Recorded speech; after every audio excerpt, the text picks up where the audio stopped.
Well, I can tell you it's been a very, very dangerous and extremely fast pursuit. They've been chasing that van right there. Now, That's exactly what he's doing. Are you Googling the laws right now? Henderson Police Department's SWAT team responded to the scene and set up a perimeter around the condominium. I travel in and out of time zones. And the 3 key rules for a criminal defense lawyer: always on time, impeccably dressed, and occasionally sober. The yellow sports car up ahead won't stop. Then something happens you might expect in a Spider-Man movie. It wraps around the tire of the fleeing vehicle and stops all forward motion. Objection, asked and answered.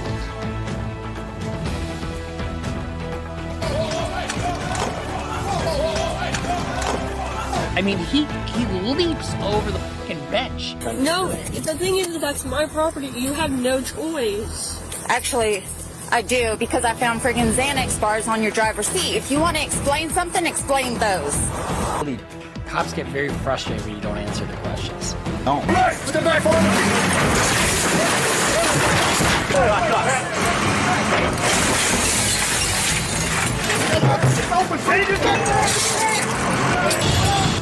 He's gonna go straight. There's a car right here. Got him. All right, I'm going to excuse everyone. Mr. Brooks is being removed from the courtroom. This is fucking hilarious. So he pulls out a joint in court. Go, go, go, go, go, go, go. Turn on your stomach! Stop fighting us! Stop resisting! The injury by the police, that may be a separate issue for you to file a civil suit. Chris, just while he's doing that, talk to me. What were you running for again? Warrant. Warrants? A felony warrant? City warrants what? Felony warrant on Kansas. Well, I'm pretty sure they ran you, and you don't have any warrants. I don't. No. No warrants. No. It's all that for nothing, right? No warrants, no nothing. Yeah. Police! A little farther back. A little more. Okay, go. I'm not finna sit here and let you fix the trial because you don't want to tell the truth to the jury. We're there, guys. Got eyes on. I want to suck it. Yes, I think I would like to suck your dick. I don't think so. I prefer not to. I prefer not to, sir. See, that I love that. So do you wish to say anything? No, ma'am. All right, thank you.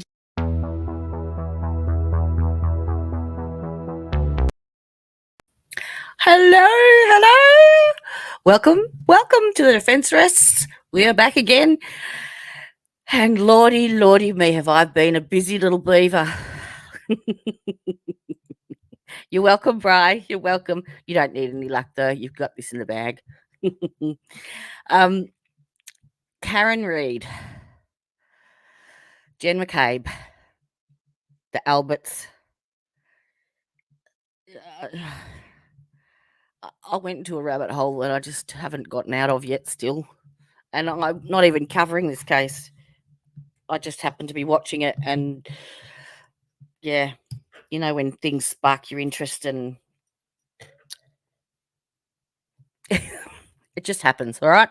So I was watching the trial, and I've heard tidbits. I've seen tidbits on the news and the media, and I've been watching it on Emily Baker, and I've been watching Lawyer You Know, and they've all decided, for whatever reason, to approach this trial as like a jury member without any additional information coming into it. So just basically on the evidence that's presented in trial, which, great idea, novel idea, but they couldn't have chosen the worst trial to do that on. There is so much out there. Yeah.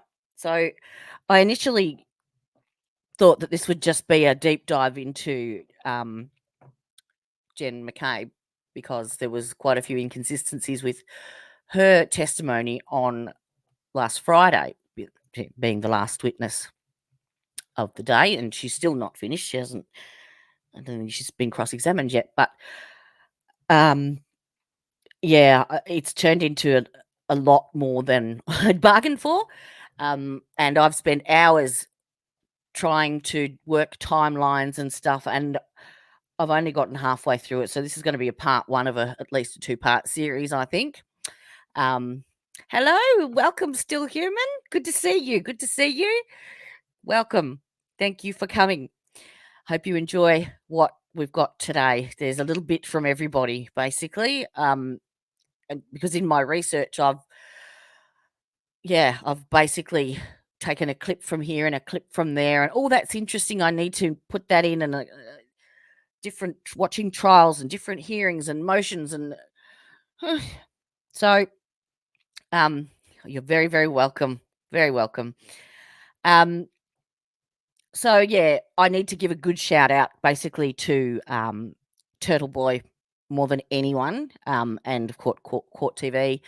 TURTLEBOY, I don't know if you know, he's been at the forefront of Karen Read's defence and as an investigative reporter, and has suffered consequences because of this. And he is 2000% sure of her innocence. And watching him and looking at the evidence, because he's involved in a lot of it. He was called into and indicted as part of the grand jury. So he has access to the grand jury transcripts. We'll get into that. So he's intertwined in it. Now, I don't know if anyone remembers, but he was actually ejected from the courtroom during the trial, I think on day 8 or 9. I can't recall. He's back again now, but yes, he has hundreds and hundreds of videos, research, and evidence from the day that John O'Keefe unalived, basically, right up until now. And so I do urge you to go over, where have I put it? His YouTube channel is,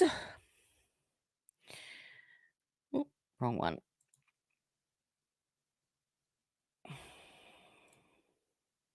There you go, TURTLEBOY Live. Okay. I think if you just type in TURTLEBOY Live, it will come up. He's got hundreds and hundreds and hundreds of videos. He's like the original OG on YouTube. So I give him full kudos and 1000%, what do you call it? Effort and, creativity for basically 90% of the content here today. And I hope he's okay with that. I love you, TURTLEBOY. Thank you. So we'll start off with a basic intro. I'm not sure if anyone's been watching the trial, but here's a little bit of an intro on an overview of what's happened so far. Friend's house.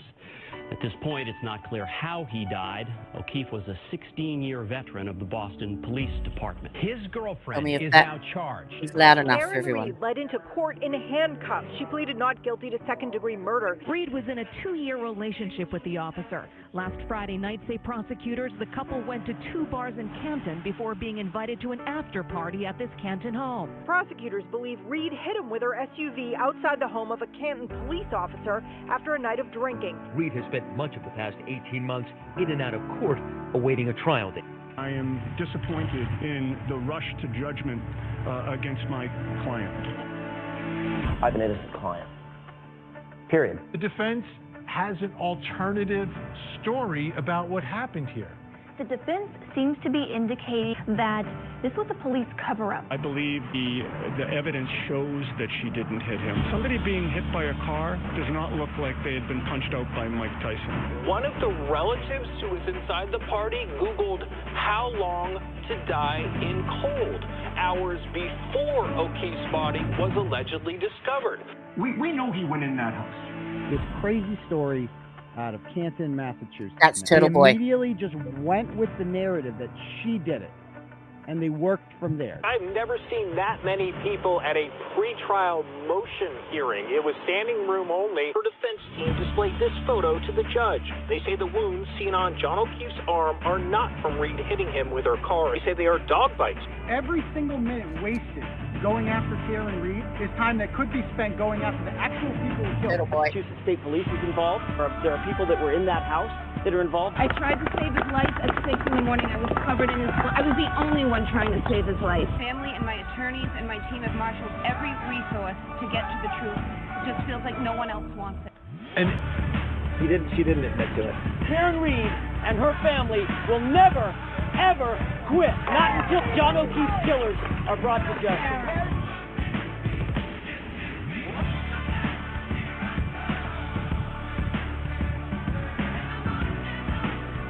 People stood out here in front of the courthouse for hours to make their point that they support her.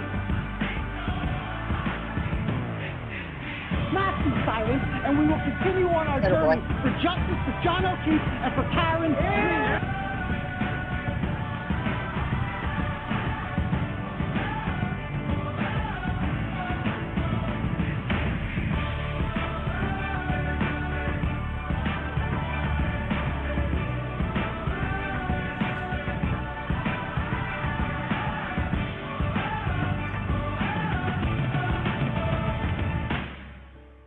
Seeing all those people outside, those are well-educated people. Those are smart people. They have jobs.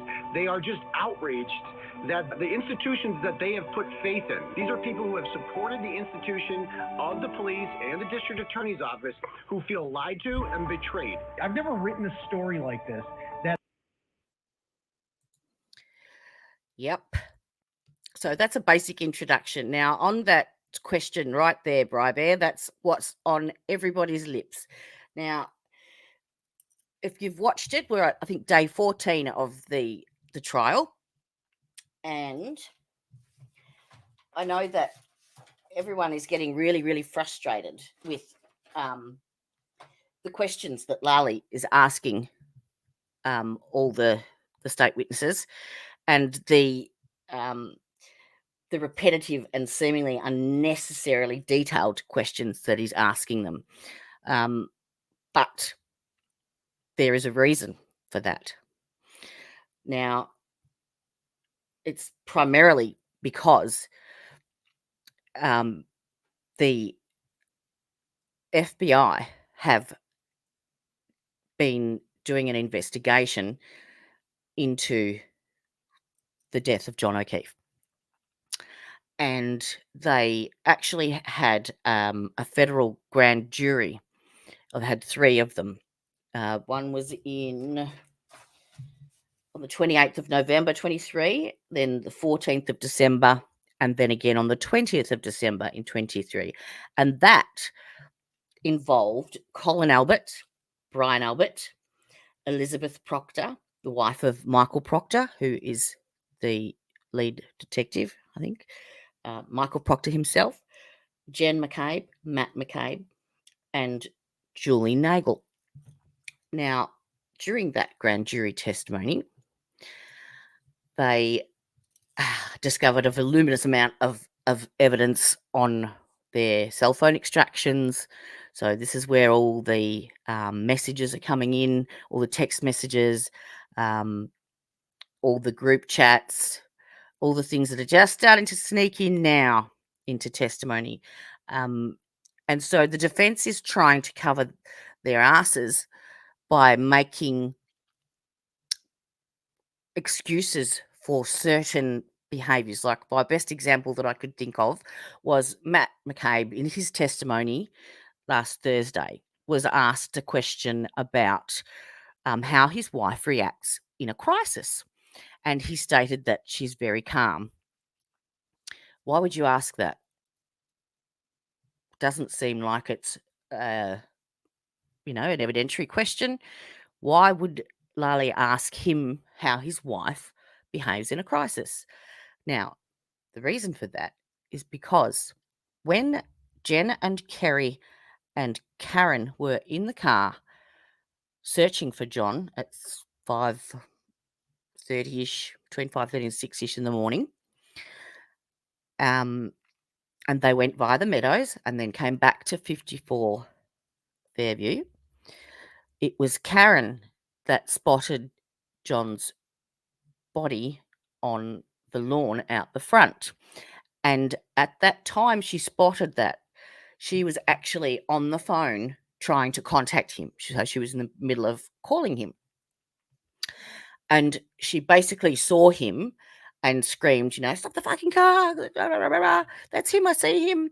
And she threw the phone down onto the back seat, but it didn't hang up. So it actually went to John's voicemail and it recorded 4 minutes of audio that included the 911 call that Jen McCabe made, and as well as all the background noise and all the commotion that was going on. And it is actually hard to listen to because you can just hear the sheer panic in Karen's voice, and it just breaks your heart. And I will play it for you. So it's warning, it can be hard. And there is another video that I've got that does have graphic content as well. So just viewer discretion advised, just beware. So in that 911 call, hang on, I'll do better. I'll play it for you and you can tell me whether or not you think that if a friend of yours that you've known for over 10 years you've just found them dead on a front lawn at a party that you'd just been to, what your response and actions and how you would normally consider, to behave in that situation, whether or not this fits the scene. Let's have a look. So this is the actual 4 minutes of the audio recording. So you can hear some background noise of the windscreen wipers. I'll turn the volume right up so that you can hear it. Maximum volume. Thank you. All right. Nope.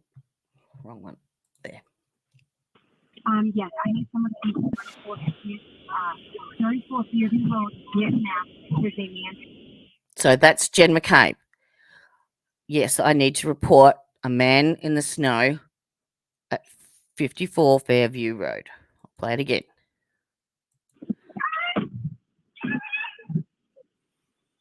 Oh, start again.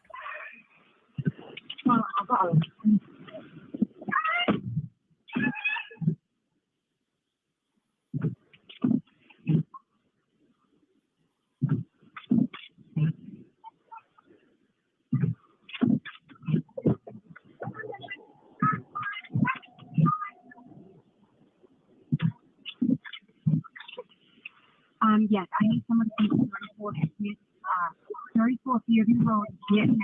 There's a man passed out in the snow. There's a man passed out in the snow.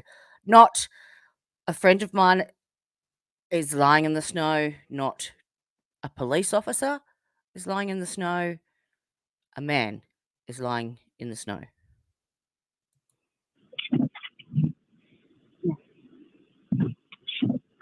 Yeah, I don't know why he did that. I can put that. Okay. I know. Where are the blankets? I don't see blankets, Carrie. So that's the dispatcher has told Jen to get blankets for John to wrap him up because she said he's in the snow. And that was, I think, Kerry asking for blankets. But did anybody go inside the Albert residence just there to get some blankets? And did anyone from inside the Albert residence come outside to see what the commotion was about? Not a 1. Not a 1. Yes, I need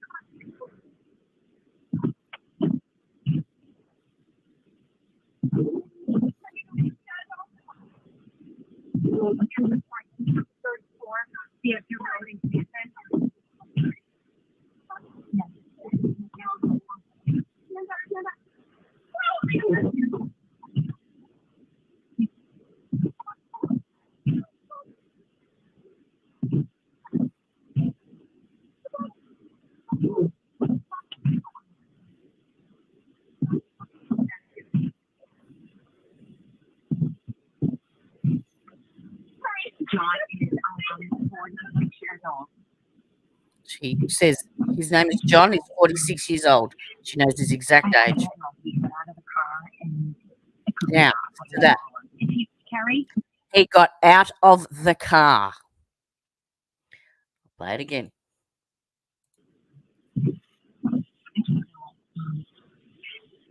I don't know.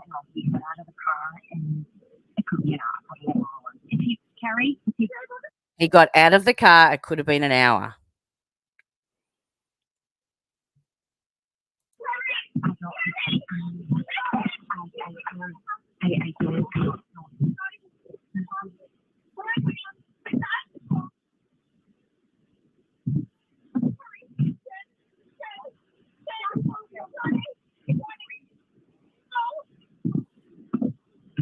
Yeah, poor Karen in the background.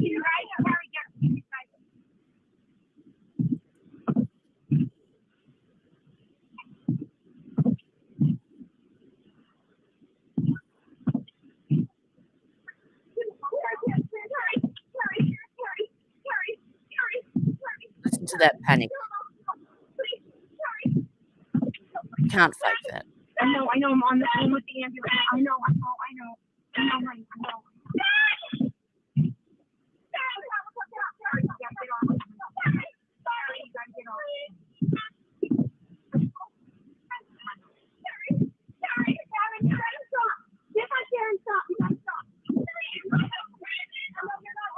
So now she's telling Karen to stop. She's not helping. Karen, stop. You're not helping.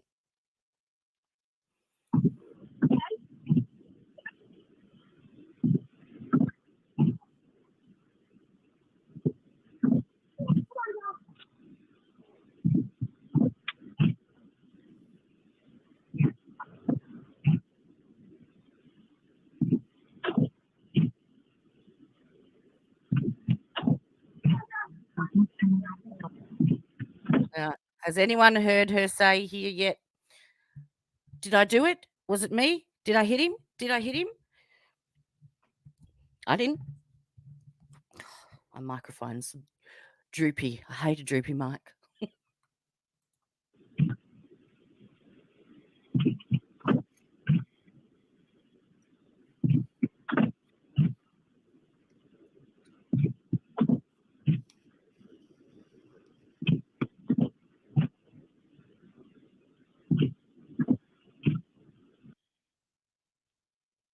That's it. So I think with all of that commotion, and Karen wasn't being quiet, she was yelling, and apparently there were, stop sharing that, there were at least 2 fire trucks, EMS, and 5 or 6 police cars. Don't know if sirens were on, but definitely lights. And it's been shown that the top, let me see if I can find the picture. There was a photo of the house, and it showed the, hang on, probably should have had this ready to go. I did save a heap of stuff, and I've got it everywhere. Right, so front of the house. Where is it? There. Oh, of course, it's in invalid file type. Anyway, we've all seen the front of the house. So the very top story, first level, the far right-hand side, closest to the flagpole, is the master bedroom. It is the closest room to where the body was found, or the closest bedroom to where that body was found. So, and no one went in, no one came out. Now, there was 2 phone calls that they mentioned that Jen McCabe made to her sister Nicole inside the house. I think they were about the 6:05-ish mark, and they were for 5 or 6 seconds. And there is an audio version of one of those online that I found, but it wasn't very clear. And it professes to say that don't come outside and assist, or something to that effect. So don't quote me, but that's pretty much the way that is made to, or it's what it sounds like anyway. So the timeline goes that there's quite a few things that have come out from this federal grand jury, and we're yet to find. We've only just scratched the surface of it. Basically, they have so they all leave the waterfall, and then at 11:55 there are the text messages between Colin and Alison McCabe wanting to be picked up, which finish at 12:10. So they started at 11:55 and they finish at 12:10, and it was a screenshot that was submitted as evidence. And the time from 11:55, when it clicks over past midnight, doesn't change to show that it's February 29th. And then, of course, we all know that there's that huge gap then until February 20th before they have another text message conversation. And apparently there was conversations on other platforms. So then at 12:24, there is GPS in Karen's car that shows the SUV out the front of 54 Fairview. That's yet to come out. Oh, at 12:10, pretty much Colin Albert apparently leaves and is picked up by Alison, and that's when Brian and Nicole come home too. Now at 12:30, we have Julie Nagel's brother, Ryan, and Ricky and Heather in the F-150 coming to pick up Julie, who then decides to come out the front and decides that she was going to invite them in. They refused, and she's going to stay a bit longer, so she goes back in the house. Now, they've got conflicting statements there as well. 2 of them saw only the female in the driver's seat, and I think it was Heather. Who was it that said they saw? No, I think it was Ricky, the driver, who said that he'd pulled up behind the SUV and he saw 2 people in the car. Then there is John's phone. Now, his phone was found underneath him at the scene. And it showed at 12:32 was the last time that it moved, basically, until later on.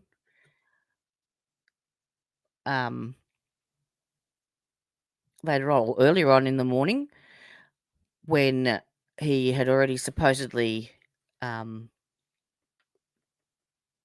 deceased, showed his phone going up and down stairs. 1:30, we have Brian Higgins leaving.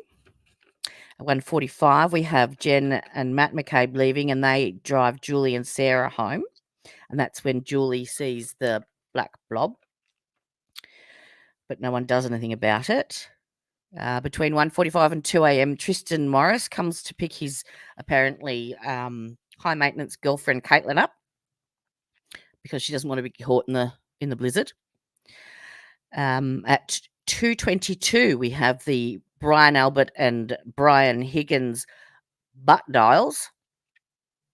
Not only did Brian Albert butt dial Brian Higgins, but Brian Higgins butt dialed him back as well. And Brian, if you've watched the testimony, Brian Albert says that he was it was during an intimate moment with his wife. And if you actually go on to TURTLEBOY Live's YouTube, he tries to reenact this on how you can butt dial. He put someone in as a contact in his mobile phone as Brian Higgins and tried to reenact how that could be possible. And he was very unsuccessful.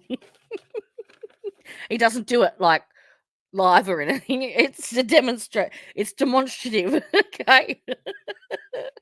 It's hysterical though. Now at 2:27. Now this is part of Jen's phone extraction. Apparently, was the original Google search on how long it takes to die in the cold.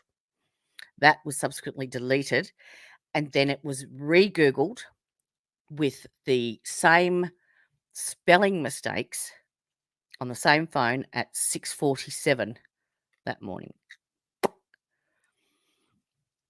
So there's a lot of stuff. So basically what a lot of people, I don't think, believed that there was an FBI investigation. But if you go back and look through some of the hearings, there's the prosecution basically, once they got the evidence back from the grand jury, they put in a motion for a protective order because they didn't want any of that information leaked. They didn't want it out into the public. But the US Attorney's Office and the FBI and the Department of Justice had no interest in, they didn't care whether it was protected or not. They were more than happy for it to come out to the public. So what does that tell you? So there's a little clip here I've just put together about how Yannetti is arguing the third what is it? Third party. I wrote it somewhere. I think it's a third party defense. Third party.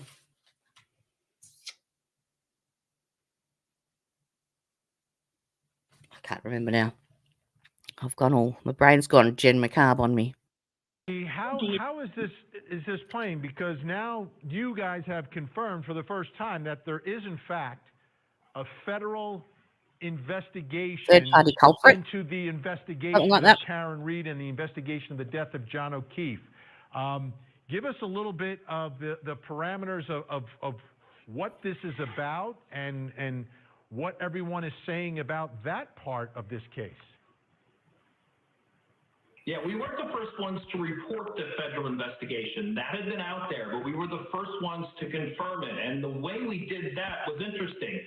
I got a tip that the Norfolk County District Attorney, who is the district attorney where Canton is, that he sent a letter to the Department of Justice essentially pushing back on this federal probe, that the Norfolk DA believes that there's a number of conflicts of interests that the DOJ failed to recognize and that they're essentially targeting him.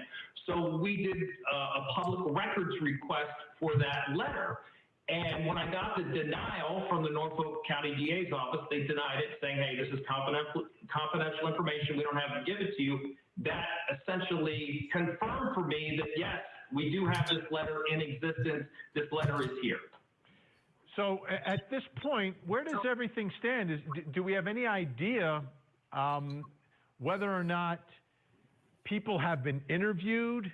Have people given depositions? Have people been put in front of a grand jury? What level of investigation is this federal probe at? Do we have any idea? We do. Federal probe. That sounds a bit nasty. Grand jury. We know subpoenas went out, and it's been going on for a long time. That subpoenas, at least one round of them, went out on April 10th. A number of people who the state has identified as witnesses, who are going to be witnesses for the prosecution, they've been called in to testify in front of this grand jury. And we know that the grand jury was hearing testimony over the summer. I'm aware of people who testified in July and August, but I have not been able to find or learn of anyone who's testified in front of that federal grand jury since August. And as you know, Benny, these cases, the federal cases, they can take a really long time, but, you know, there's so much, I think, you know, thirst for information here that people are saying, hey, if the feds have something, if something really exists here that shouldn't, let's hear it. We want to know, because Karen Reed's going to be supposedly going to trial in March. I don't think it's actually going to happen then, but that's when she's on the calendar for. Right. If the federal probe uncovers something, you would think that Karen Reed and her team would want to know what's going on there, because that would impact their case, because their whole case is that there was something wrong with the investigation, and then it was some level of a cover-up. Absolutely. It's hard to imagine that the feds would let the case go to trial if they have something, which we don't know if they do.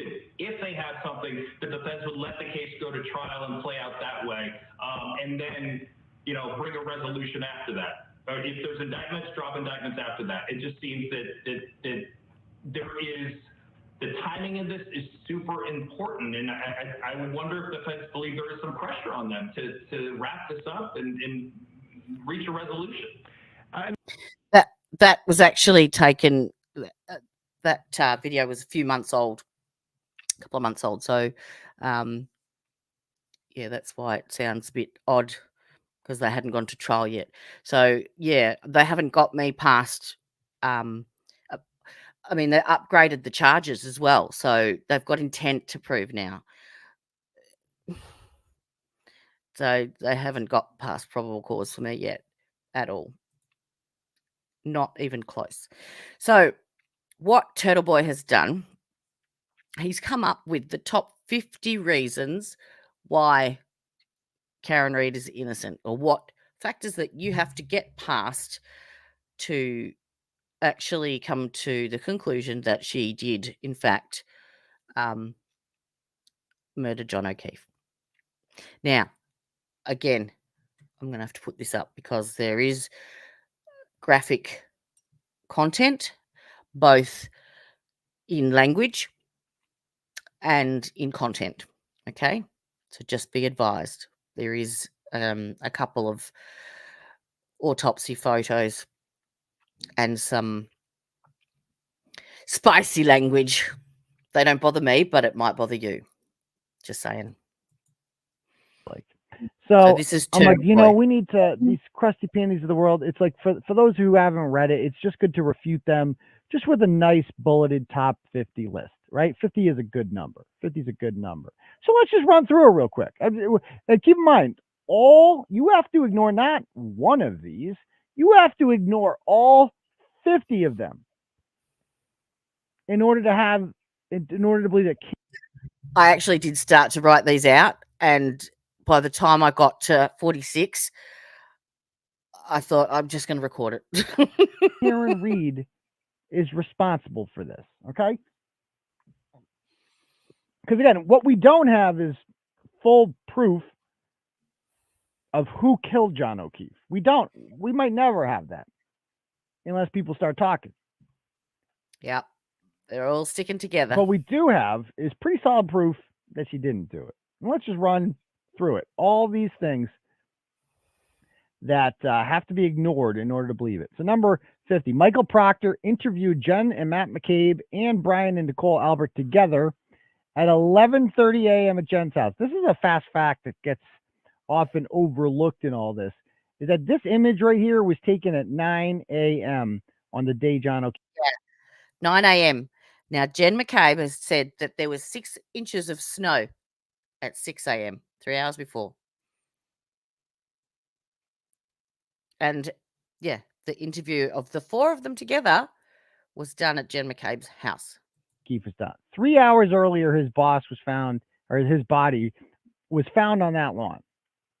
And that's Jen McCabe's car in the driveway. Mm-hmm. And there's not much snow there. Well, 2.5 hours later at 11:30, Michael Proctor interviewed Jen and Matt McCabe and Brian Albert, but he didn't interview them here. Why wouldn't he interview them here? Because there was just a murder there. and they all know that, so they can't be in there. So they need to get out of there. So he gives them time. What are they doing in there? They're getting their story straight. Of course they are. And then they're going across town, and they're going to have an interview over there, the friends and family meeting. And they go over there for the friends and family meeting, and feel free to comment and let me know what you think, if you agree or if you disagree, or if you've got any opinions, please leave them in chat. Happy to hear them. Michael Proctor just doesn't, record anything and just interviews them, and they get time to get their story straight. And it's basically just, he knows them all, has been friends with all of them, and I'm sure it was pretty informal. So that's one thing you'd have to ignore. Second thing, that there was no interviews conducted by Michael Proctor at on video or at a police station. Not one. Not Karen Reed, not Jen McCabe, not Brian Albert. All of these reports were interviews. Not a single one of them is recorded. So everything you're reading about what witnesses said is the testimony of Michael Proctor, who we know is a liar and an unethical, corrupt cop. So you can't trust anything that he says. Remember the 3-point turn. How do we know Karen Reed did a 3-point turn? She denies it. Jen McCabe and Matt McCabe deny it. Well, because Michael Proctor said that she said it. That's literally all it is. So there's that. Number 48. No one besides Karen Reed was ever considered or treated as a suspect, despite the fact that she has no criminal record, no history of violence, and is a well-respected member of the community. Those things matter during murder investigations. Your criminal background matters. And she has no criminal background. And she was the only one who was ever considered it, despite the condition of his body, despite a serious lack of evidence, despite no taillights being found at the scene, nothing. She was the only one who was ever treated as a suspect in this. They picked their target early on, and they worked backwards from there. 47. The Commonwealth story is that a vehicle going 5 miles an hour in reverse killed a 6'2", 217-pound man, causing multiple skull fractures and lacerations to his arm, despite the fact that he landed on grass and snow. You have to ignore those facts to come to the conclusion that Karen Reed killed him. Or in this case, I guess you have to accept those facts, which is even more insane. 46. There was never an accident reconstruction report that ever took place. Every time somebody dies in an automobile. On his site, he actually does go to the property and does a reconstruction type of dealio there. So it's worth a watch. Accident. The police do a accident reconstruction report. Nothing like that has ever happened in this case, ever. What about the red? You have to ignore that in order to believe that Karen Reed did this. And you have to think that's normal for no accident reconstruction to happen. Because, of course, if you did an accident reconstruction, you would notice how absurd it is to believe that she killed him going however many miles an hour in reverse, and that she assumed that he was dead and felt comfortable just abandoning him there. So there's that. 45. John O'Keefe's body had to have been struck with enough force to have flown 12 feet in the air because he landed 12 feet from the curb. 12 feet from the curb. Except that Karen Reed did it. Number 44. You have to ignore the fact that the Commonwealth has not even attempted to come up with a theory for how John O'Keefe died. Like, that's a big one. They never pointed They have never attempted to explain how he died or how he got lacerations on his arm. If you actually have watched Melanie Little, her YouTube channel, she has a dog behavioral specialist on who explains how dog bites look and how they're created and why they're not just pure puncture wounds. And he actually has a demonstration of, he's got, the arm that they use to train police dogs and what the actual laceration looks like when a dog has bitten human flesh. It's very interesting. Look, like every murder case has a theory. The prosecution has no theory. You just have to accept. Listen to this. The damages to the right rear corner panel of the defendant's vehicle. Embedded within the bumper to that vehicle is pieces of cocktail glass. The victim, Mr. O'Keefe, is last observed on surveillance video, external surveillance video from the waterfall establishment that he left just prior to going to 34 Fairview, with a cocktail glass in his right hand. Same arm that's injured, the same type of glass that is then recovered from the bumper of the defendant. The cocktail glass, of course, all these lacerations. This is the first I've heard of the Commonwealth's new position after, 15, 16 months, that somehow John O'Keefe was stabbed or cut up with a broken cocktail glass, which would produce these injuries. That makes absolutely no sense. It just doesn't pass the system. These are not from a cocktail glass. Who did that to him? Is there new theory that Karen Reed got out of the car, broke a cocktail glass, then wielded an edge of that cocktail glass and cut up John's arm? Then John stood there while she jumps in the car, slams into reverse, then hits him with the car. Yeah, with her tail light in the back of the head. It's like, is that what happened? I don't know, because they haven't said a theory yet. They haven't explained it yet. They're just like, well, look at him. He's dead, and she did that. So just ignore all this logic and thought, and just ignore it. Okay, No, number 43, you have to ignore the fact that no one interviewed the man who plowed 34 Fairview road that night to see if the body was lying in the snow. You have to ignore that because a plow came through there multiple times during that night.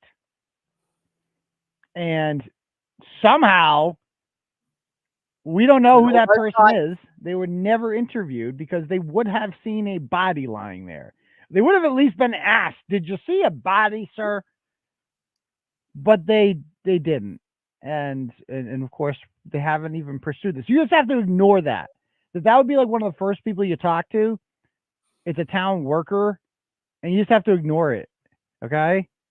Be Number easy 42, to find. you have to ignore that the Commonwealth is withholding several pieces of evidence, including DNA from John's body that exculpates Karen Reed, which they have been ordered by the court several times to give to the defense.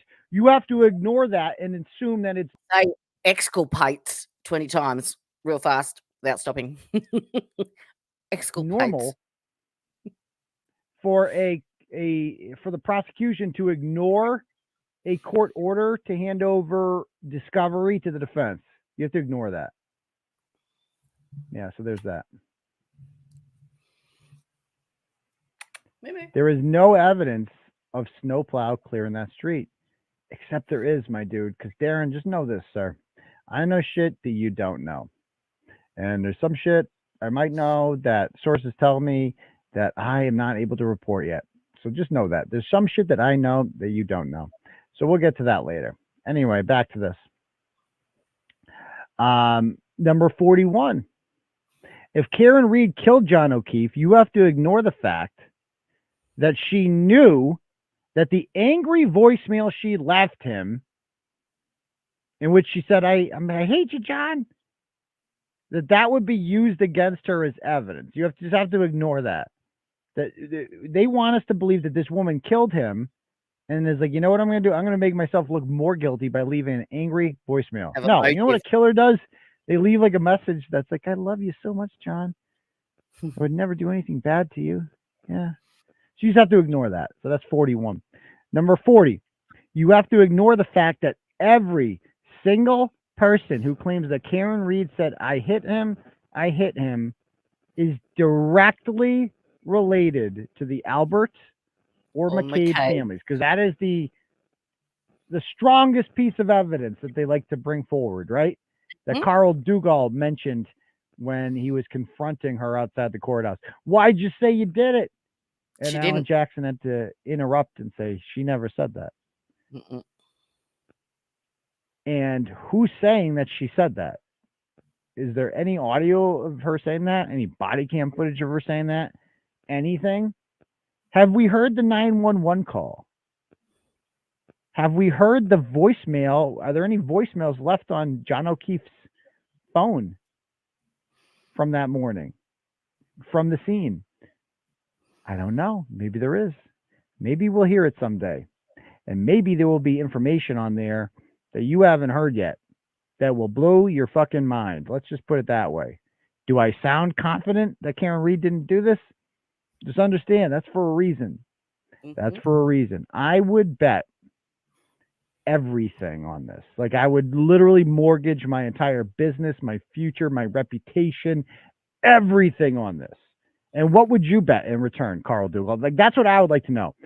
Put your money where your mouth is. Like, Carl Dugall, I'll give you 10-1 odds on this right now, that Karen Reed did not do this and it will be proven in a court of law. What are you willing to put on it? Nothing? If you're not willing to give me the 10-1 odds I'm giving you, if you're not willing to put your money up on that, then what is your opinion worth? You're obviously not very confident in what you say if you're not willing to bet on it. So let's just bet on it. And again, I will give you 10-1 odds.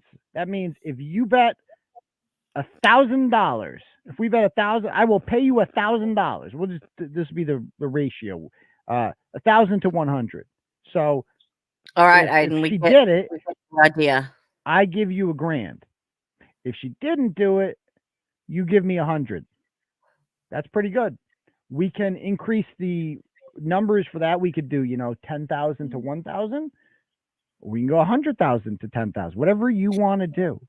Those are good odds, man. If you're that confident in your opinion, then you should put your money where your mouth is, Carl. And you should unblock me. Move along, Aiden. You are, man. And the fake cop that you are. And you're a fake Boston cop. You're a detective. You're a goddamn disgrace. But he's not going to do it. He's a pussy. Pussy! I'll see you at the next court hearing, July 25th, Carl. Be prepared to answer some questions. Okay. So, again, every single person who July said that 25th. is... so this tells you how old this video is. He's got these 50 reasons why she's innocent, and it's before July 2023. Before. This is before the grand jury, before the federal investigation, before all the motions hearings, pre-trial hearings, everything. She said that. I hit him is related to the McCabe's or the Albert, and that includes the subject of our next blog, the Canton Fire Department employee who claimed to be unbiased and said the same thing. Oh boy, wait till you found what we found out on her. This, like, every day you think the story isn't deeper. Wait till you see what we got in this one. Stay tuned. Next. 39. You have to ignore that no one saw or heard a man being hit with such tremendous force that it knocked him to the ground, nor did anyone hear him calling for help. No one. A house full of people. Yep. Not a single person heard that thud, boom, of a man being hit with such force or the screeching of a tire, right? Of her getting away, of her backing into him, of him screaming out in agony. Ryan Nagel was right there. He missed it all. Nobody, you just have to ignore that. You have to pretend like you don't know that information in order to believe that Karen Reed did this. Number 38, you have to ignore that John O'Keefe's body had no bruising, no cuts, no broken bones on his abdomen, legs, midsection, or left arm, despite the fact that his midsection, his hips, his stomach, that area of his body, his thighs, that would have been the part hit by Karen Reed's bumper if he was standing up. But instead, he's unscathed there.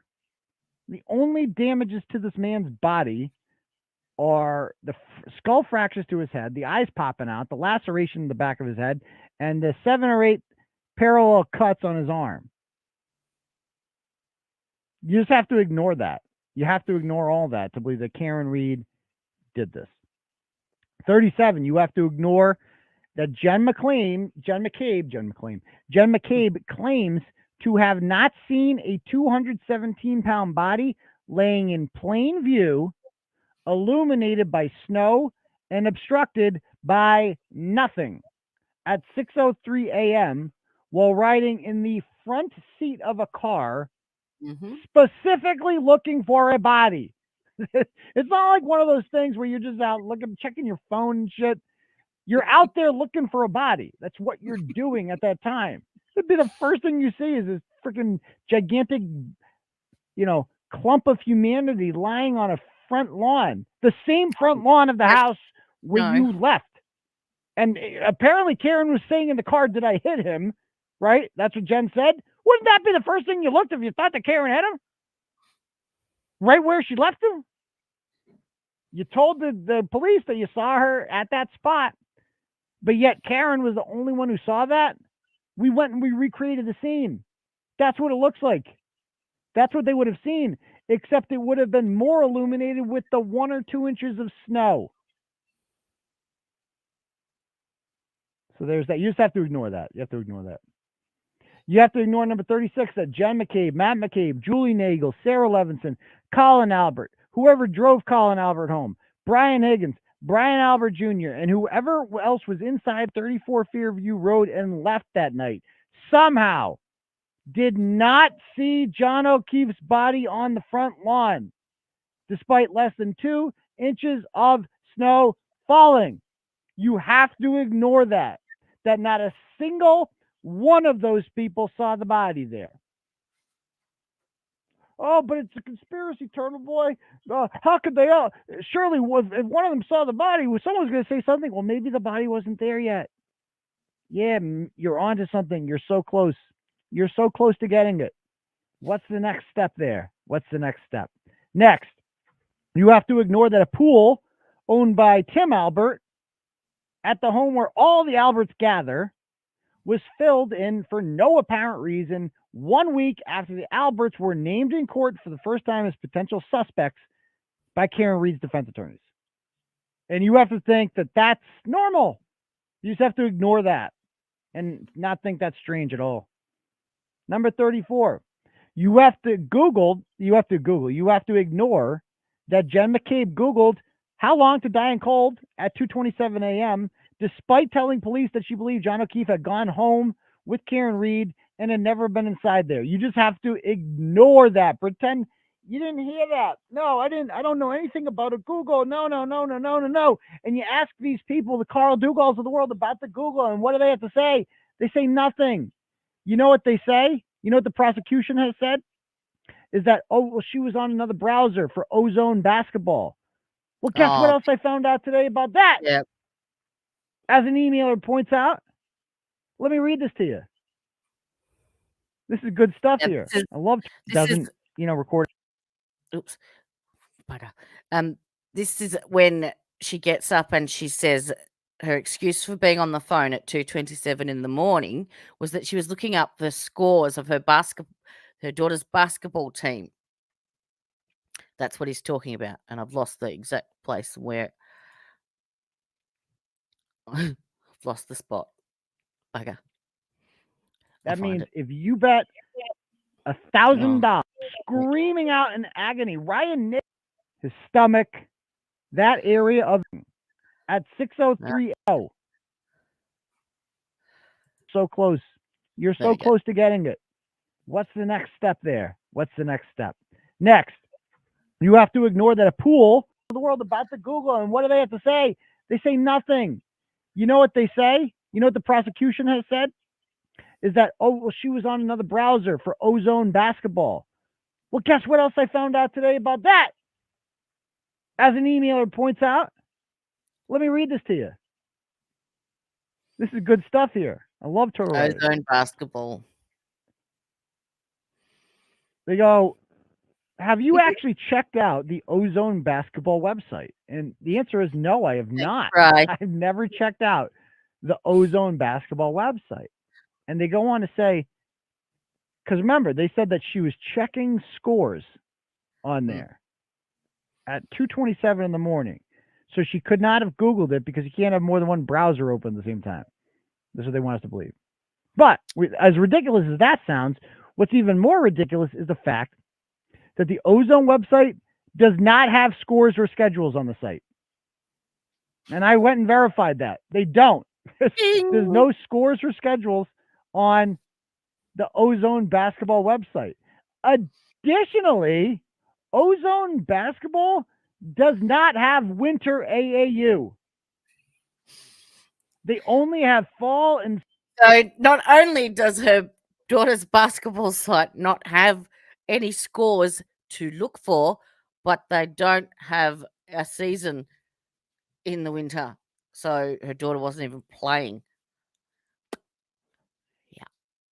Spring, because in winter, the owner coaches a high school team. So they don't have Ozone games in January. Therefore, there would be no score to check for Jen McCabe about her kids. And it's just like, I didn't even pursue that angle. Like, their fucking alibi doesn't even check out. They didn't even research it. Can you tell he's passionate? And you just have to ignore that. You have to ignore it to believe that Karen Reed killed John O'Keefe. You just have to ignore that. So there's that. Number 33. You have to Google that Jen McCabe Googled how long to die in cold again at 6:24 with the exact same spelling mistake, HOS, at 6 that she did at 2:27, the exact same one. And that she also Googled it at 6:23 spelled differently, wasn't happy with the way that came up, and so Googled it the wrong way, a different way. You have to believe that that's normal. Okay. Sure thing. Number 32, you have to ignore that Jen McCabe deleted all of her calls, texts, and Google searches before and after finding John O'Keefe's body.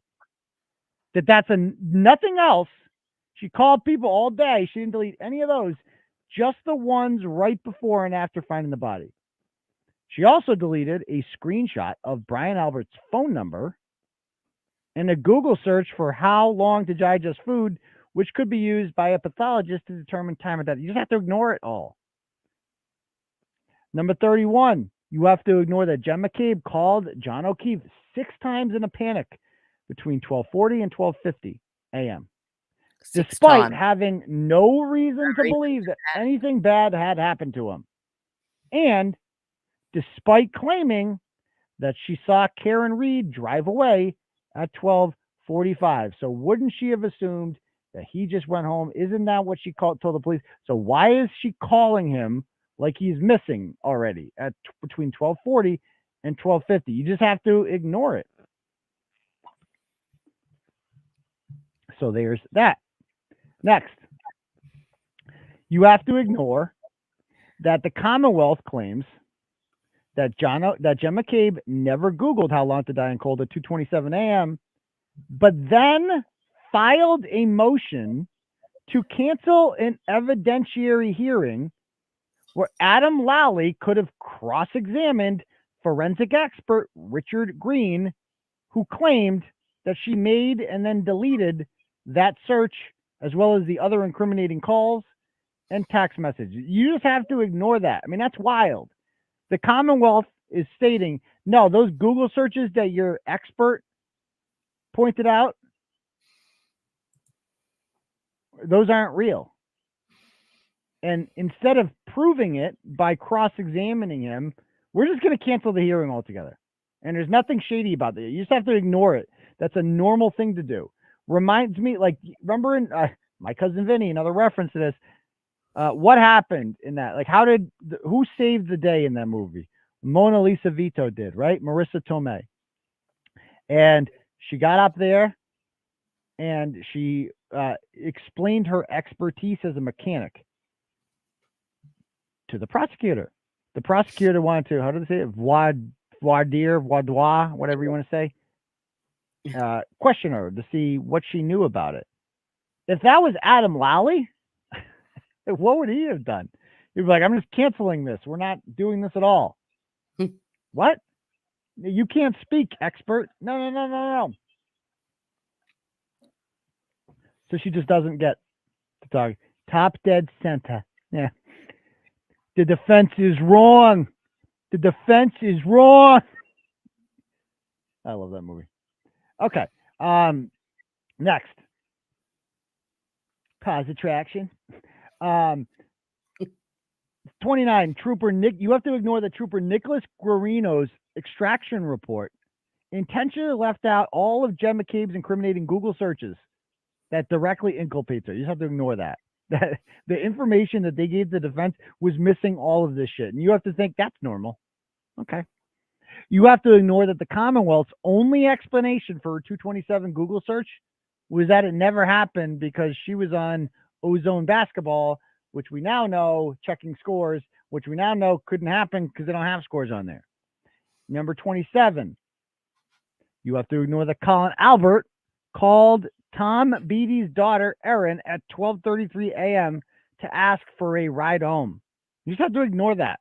That right around the time when his phone stops moving, boom, calls Erin Beatty. And you have to think that's normal. Okay. You have to ignore number 26, that Jen McCabe called Tom Beatty 3 times between 5:30 a.m. and 6 a.m. despite having no reason to call him, since Beatty was not at 34 Fairview Road and would have no idea about John O'Keefe's whereabouts. You just have to ignore that and think that's normal. No red flags there. Okay. You have to ignore the fact that Karen, the only evidence tying Karen Reed to the crime scene are pieces of taillight found by the search team 12 hours after discovering O'Keefe's body. But then you have to ignore that there is Ring camera footage showing her. So she, this is what the video, here it is. So she's pulling out in the black SUV. And that's the victim's SUV parked. So doesn't record anything and just, oh shit, I've done it again. So that video is from John O'Keefe's house when they pull up to check to see if he's home, and she backs into his car and breaks her taillight. Now I'm going to find my spot again. When his phone stops moving, boom, calls Erin Beatty. And you have to think, how's that for a guess? That's normal. Okay. You have to ignore. So all these records are coming out. All these have not come out yet. This is part of the defense's, I would assume, and part of all the phone extractions from the federal grand jury. Jen McCabe called Tom Beatty 3 times between 5:30 a.m. and 6 a.m. despite having no reason to call him, since Beatty was not at 34 Fairview Road and would have no idea about John O'Keefe's whereabouts. You just have to ignore that and think that's normal. No red flags there. Okay. Yeah, so watch you this have video. To ignore the fact that Karen, the only evidence tying Karen Reed to the crime scene are pieces of taillight found by the search team 12 hours after 12 discovering O'Keefe's body. So no one found any at the time of the body discovery. 12 hours later, they were found. But then you have to ignore that there is Ring camera footage showing her. So she, this is what the video, here it is, Vinny. So she's pulling out in the black SUV. And that's the victim's SUV parked. And the defense says that she makes contact, hits the victim's SUV right there, damaging that back right passenger side tail light. And they also claim you can see, you know, the victim's SUV move, indicating that there was a collision. And then as she pulls away, they say that you can tell that. Oh, part of her tail light's missing. There it is. There's a bulb missing there. So that you just have to pretend like you didn't see that video. I didn't see nothing. Just ignore it, because that's what Adam Lowley's doing. Just ignoring that. Number 24, you have to ignore that the Canton police reported finding no taillight evidence at the scene of the crime at 6 a.m. You just have to ignore that. Pretend it never happened. Then you have to ignore number 23, that 12 hours later, state police under the direction of Michael Proctor found more taillight fragments on top of, I mean, riddle me this one, Batman. Wait till we get to the pictures of this one. The pieces of taillight are not found under the snow. They're found on top of the snow, which is now accumulated over a foot in the 12 hours since then. How the hell does a piece of taillight end up on top of the snow? What? And a shoe. Somehow the Canton Police Department missed a shoe and a hat. They missed it all. None of that was out there, remarkably, but the CERT team found it after a foot of snow had fallen. Very impressive. You have to ignore number 22, that Michael Proctor never disclosed that he was a close family friend of the Albert McCabe families. 88, you have to ignore that 88 Lowley lied in court when he said that this image of Proctor with McCabe's daughters was not actually a picture of their daughters. Like, this is what they would have you believe, that this image right here, those are Jen McCabe's kids. The two kids in the back are Jen McCabe's kids. Adam Lowley said, no, the girl in the foreground is not her kid. Okay, we know that's not her kid. The two girls in the back are. Their names are Olivia. I forget the other one's name. It doesn't matter. McCabe. We know that because there's pictures of them all over Jen McCabe's page. And they're on Twitter, like they're all over the place. Those are her kids. It's undeniable. But you just have to ignore the fact that the Commonwealth is saying that he never met them. He's never met the McCabes. He doesn't know them. Number 21, you have to ignore the fact that Alarm.com footage from Karen Reed's parents' house at 4:12 shows Proctor lied when he said the car was towed at 5:30 p.m., which gave him 1 hour and 18 minutes of being unaccounted for with the car. You then have to ignore that taillight fragments were found on top of over a foot of snow at 34 Fairview Road at 5:45. You then have to ignore that Michael Proctor knew that CERT team would be there by 5:45, and by saying that the car was towed at 5:30 p.m., that would make it impossible for him to physically have planted evidence by 5:45, since Canton is more than 15 minutes away from Dighton. You just have to ignore it. Just ignore it. Number 20, you then have to ignore that Dighton police records show that Proctor called for a tow from Karen Reed's parents' house at 2:30 p.m., despite having not seen the broken taillight and despite claiming that he didn't get there until 4:30. You just have to ignore it.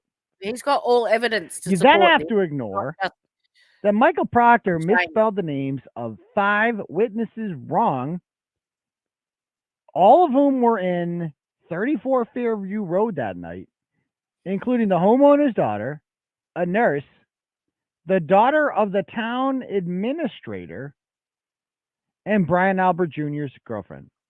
That all of them had their names spelled wrong in the report. And you have to think that's normal. That's normal. Number 18, you have to ignore that despite being material witnesses who drove past and were just feet away from John O'Keefe's body, like when they left at 2:30, they would have been going south on Fairview, and his body would have been sitting 12 feet away from them. And you would have to ignore the fact that all 4 people in that car didn't see him, and that the 2 people in the back, Sarah Levinson and Have a good day, Bri.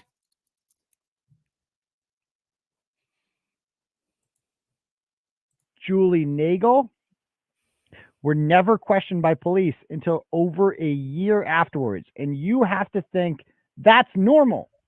That's normal. You have to ignore that in order to believe that Karen Reed did this.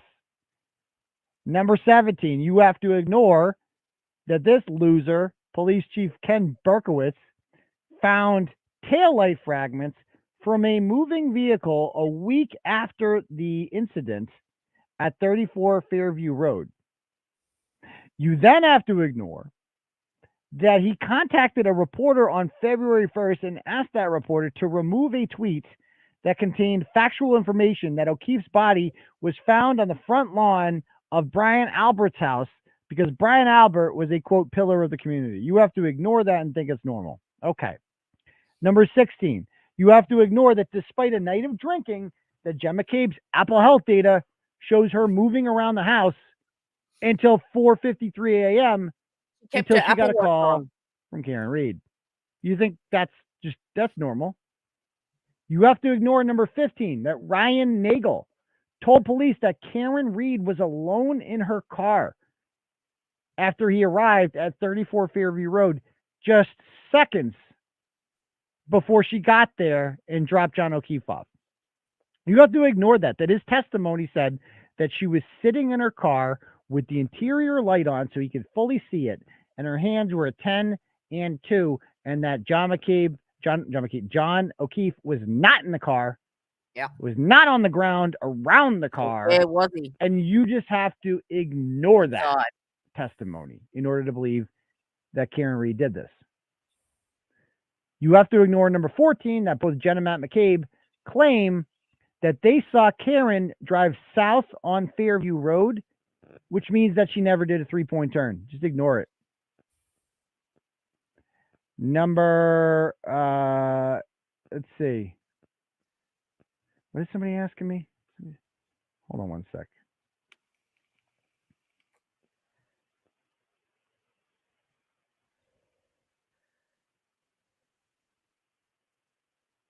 No, okay. Anyway, number 13. After a night of drinking, you have to ignore that witness Brian Higgins elected, the ATF agent who was in the house, elected to clock into work at 1:30 a.m. at the Canton Police Department in order to have an alibi. You just have to ignore that. Nick, okay. Number 12, you have to ignore that 2 minutes of footage from the Canton Library, the exact 2 minutes when Karen Reed would have driven by the Canton Library and shown her taillight in a state of pristine condition because it hadn't hit anything at the time. You would just have to ignore the fact that 2 minutes, those 2 minutes are missing, and that the prosecution has no explanation for where they are. And you have to think that's normal in order to think that Karen Reed did this. Number 11, you have to ignore that Jen McCabe claims that she saw Karen Reed leaving at 12:45, which could easily be disproven with camera footage from not only the Canton Library, but from hundreds of homes Who doesn't that have she a would ring have camera? passed on her way home, as well as the Canton MBTA station. You have to ignore that the police made no attempt to get any footage from any of those homes, but they did attempt to get footage from homes on Cedar Crest and Dedham Street, which is the way she would have gone had she done a 3-point turn. You just have to ignore it, folks. You have to ignore it. Number 10, you have to ignore that the ring camera footage from John O'Keefe's home that would have shown Karen Reed's taillight condition after arriving back home is also mysteriously missing, and that the only party requesting the Ring camera footage is the defense. You just have to ignore that and think that's normal. Number 9, you have to ignore that John O'Keefe's brother described his body as looking like he went 5 rounds of Mike Tyson, while also ignoring the fact that Brian Albert is a known fighter who recently assaulted BPD. Can you imagine having to ID your brother in that condition, and yet he sits in court with them like they're his besties? Officer Eddie Hernandez at a Christmas party. This is Brian Albert. Albert cut his teeth as a Marine in Operation Desert Storm. He views his work back in Boston as equally important. And he knows it's just as dangerous.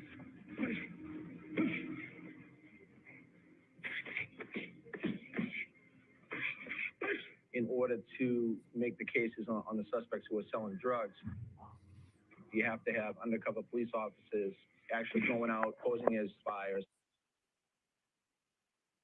Yeah, so that guy could probably hurt someone, but you just have to ignore that he looked like Mike Tyson beat him up, and this trained boxer did that. Okay, number 8, you have to ignore that Colin Albert didn't like John O'Keefe and has a long and documented history of threatening to beat up and or kill people on social media, and that he had scars on his knuckles 4 weeks later on images that he posted on Visco. You're a bitch, bro. Fuck you. Yeah, fuck you, you pussy. Yeah.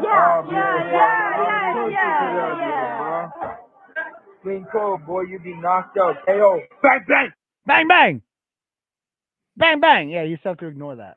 Nothing suspicious about that kid at all. Number 7, you have to ignore that Brian Albert, a trained first responder, never came outside after Jen McCabe called his wife at 6:07 and 6:08, alerting them that a dead Boston cop was found on his front lawn. That he just didn't find that interesting enough to come outside. That he did not see all of the blue lights and hear all the commotion on his front lawn. Did not even think about going outside. That did not cross his mind. He just bunkered down in his house. Nor did Jen McCabe go inside to get blankets or anything. Nothing. If anybody else out there had a dead body on their front lawn, you would not have that option. Let me guarantee you that. You would be considered a suspect immediately. And he just didn't go out. You also have to ignore that McCabe deleted those phone calls and has no explanation for why she did that. Number 6, you have to ignore that despite the fact that a body was found on the property of 34 Fairview Road, the house was never searched. Where's and the crime scene area tape? where O'Keefe's body was discovered by that flagpole was never sectioned off or treated as a crime scene. As a matter of fact, randoms were just kind of walking through the neighborhood, gawking at it during the middle of the day. Again, this is around 9 a.m. There's no one's there. No one's there. There's no tape, nothing. Body was literally found right there. They'll be back to do a search, and I don't see any cops there. What could be contaminated? Think of how easy it would have been to come out and do the Shawshank Redemption thing, right? Sprinkle through your pants. A little tail light here, a little tail light there, maybe a shoe here. Toss it around. Oh, where'd that come from? Number 5, you have to ignore that John O'Keefe's phone moved up and down flights of stairs inside, according to a forensic expert who does this for a living, inside 34 Fairview Road from 12:21 to 12:24, despite testimony from the Alberts and McCabes, they never stepped foot in that house. Again, the Commonwealth claims that they have an expert who will refute this. But they then filed a motion to cancel the evidentiary hearing where that expert could make her case to the court and explain why the other expert was wrong. They canceled the goddamn hearing. You just ignore that. That's normal. Check it all out Number for yourself. 4, you have to ignore all that out after there. being named as a suspect by Karen Reed's attorneys, Brian Albert not only sold his family home that had been in the family for multiple generations, but also got rid of their 6-year-old family German Shepherd, and then had his basement floor replaced. You just have to ignore that. Number 3, you have to ignore that John O'Keefe's phone was discovered underneath his body, not in his pocket, underneath his body, indicating that it had been planted there, and that the phone stopped moving at 12:31 a.m. after ascending and descending stairs minutes earlier, and then began moving again after police found his body. You just have to ignore that. Ignore it. Number 2, you have to ignore that he had a lateral gash. Like, look at that gash on the back of his head. Oh, no, stop showing autopsy photos. Nope, probably going to show it many times more now.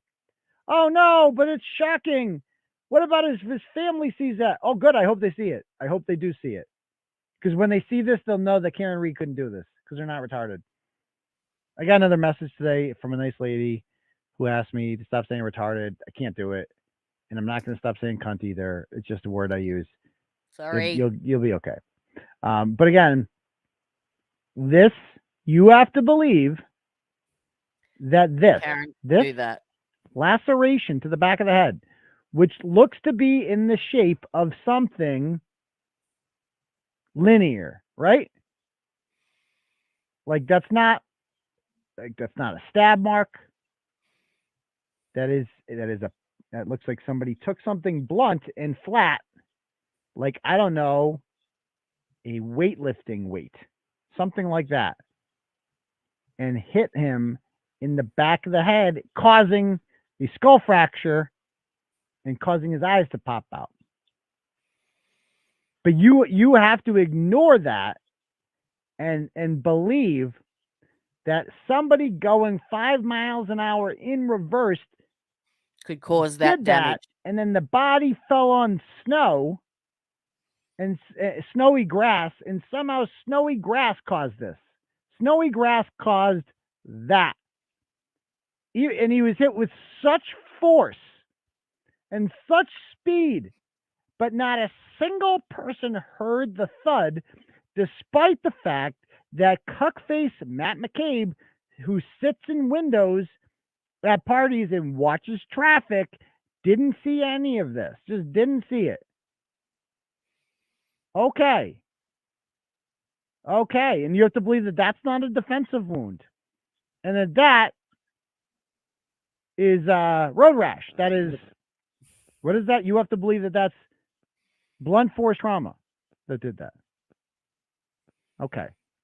And that the medical examiner, you just have to ignore the fact that the medical examiner was told before doing the exam that he got hit by a car. You have to ignore that.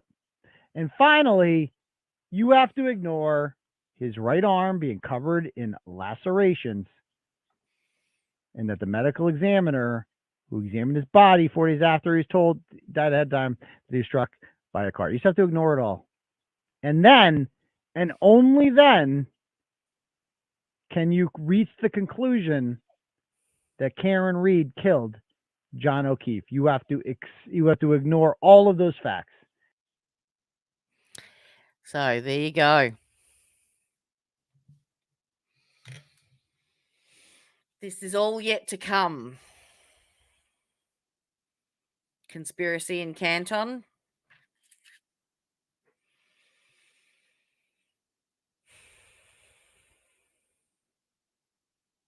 Yeah.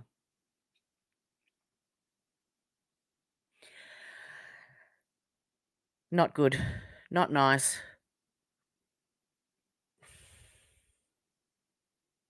Feel for Karen.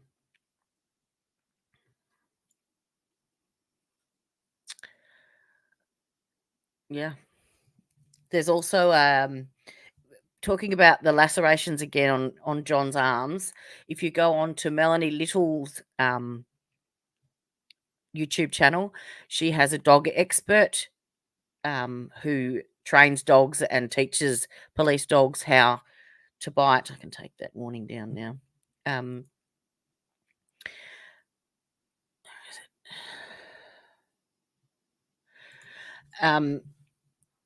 And actually has the dummy arm and shows what bite marks look like on human flesh, how they're created. They're not actually just a puncture wound. They actually, because the body's natural response is to pull away, plus dogs are taught to grab and pull as well. So they end up becoming like a vertical laceration instead of just being puncture wounds. So get onto her site and have a squiz because he explains it really, really well.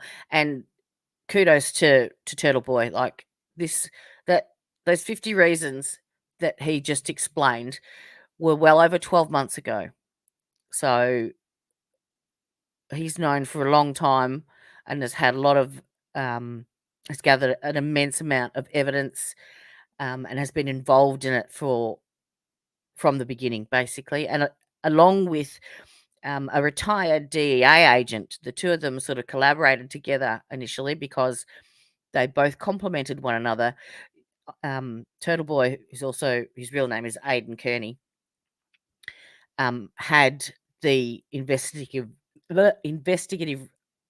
research and reporting skills, and Sean McDonough, who is retired Boston ex-DEA, they joined forces because he had the contacts and he had the experience and he had the law enforcement experience of protocols and processes and procedures and had contacts in the FBI and in all the government agencies and all sorts of undercover places. So they combined together and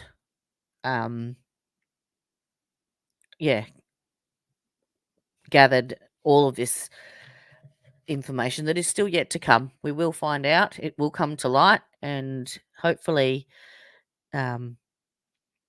justice will prevail. I don't know why it hasn't been acquitted already. They have actually, the defense have actually put in a motion for, where is it? The disqualification of the DA's office, and multiple other motions and stuff. So, yes, absolutely. I agree, Laurie. I agree. Yep. So, kudos to TURTLEBOY. So go over to his YouTube channel, TURTLEBOY Live, and do like and subscribe to his channel, as well as Sean McDonough. I've left their details in the description box below, so that you can go on. He's got hundreds and hundreds of videos that you can watch and educate yourselves, make your own minds up. You don't have to listen to what I have. Just it is what it is. Evidence doesn't lie. It's as simple as that, really. And he has all of the evidence to back it all up. So, all right. Thank you again for watching. I will try and finish off this timeline tomorrow. I'm 3/4 of the way through it, but I wanted to put it down as what was presented in testimony alongside what is evidentiary and have it as a comparison. So it'll be an ongoing process. So I may have part 2 tomorrow night, but there also is another trial that I'm looking to start tomorrow as well, which is it's an awful, horrible trial. It's Aliana Alvarez, who was a 9-year-old girl that was found in a tote bag in a storage locker. And her parents, Cheyenne Porter and Jose Alvarez, are on trial for her unaliving. So, one way or the other, I will be on tomorrow night at some point, and hopefully you all have a fantastic day, fantastic afternoon, fantastic evening, fantastic night. It's Monday the 20th here. It is now 10:37 p.m. in Melbourne. So it is good night from me. And where's my outro? Come on, Jodie, you can do this. You can do better than this. Where is it? I shall bid you all adieu.